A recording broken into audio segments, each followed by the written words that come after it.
C'est dans ce contexte qu'une réunion d'urgence de l'OTAN s'est déroulée ce matin à Bruxelles en Belgique en présence du secrétaire d'État américain Anthony Blinken. Pour en parler, on retrouve Paul Germain sur place. Bonjour Paul. L'attaque contre la centrale de Zaporijie a suscité de nombreuses réactions.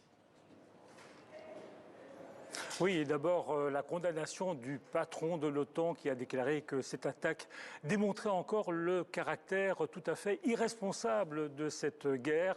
La même tonalité dans les propos de Jean-Yves Le Drian, le ministre français des Affaires étrangères, qui a déclaré en substance qu'il s'attendait au pire pour l'avenir et qui lui aussi a condamné cette attaque contre la plus grande centrale nucléaire d'Europe. Écoutez-le.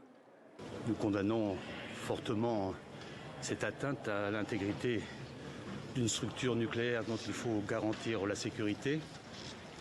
Et nous soutenons fortement les initiatives de l'Agence internationale de l'énergie atomique pour demander à la Russie de cesser toute agression de ce type.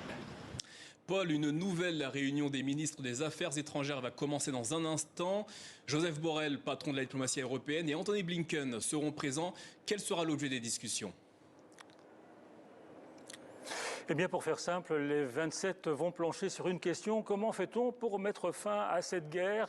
Y a-t-il encore une place pour la diplomatie? Et faut-il renforcer encore les sanctions, comme le président ukrainien l'a encore demandé ce matin? Et puis, il faudra aussi répondre à l'inquiétude des Polonais. Le Premier ministre polonais a déclaré hier qu'il avait très peur d'une attaque contre la Pologne ou contre un pays balte. Et Anthony Blinken a promis de renforcer encore la sécurité autour de ces pays. Cela dit, les spécialistes militaires de l'Union européenne pensent qu'une telle attaque contre un pays comme la Pologne est assez peu probable. D'abord parce que l'armée russe avance un petit peu moins vite qu'elle ne le souhaiterait en Ukraine et qu'elle ne va pas ouvrir un nouveau front. Et ensuite parce que cela déclencherait bien sûr une réponse immédiate de l'OTAN.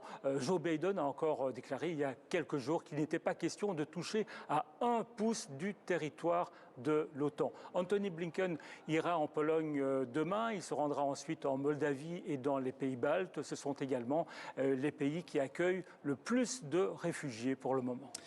Paul Germain, correspondant TV5 Monde à Bruxelles en Belgique. Merci Paul.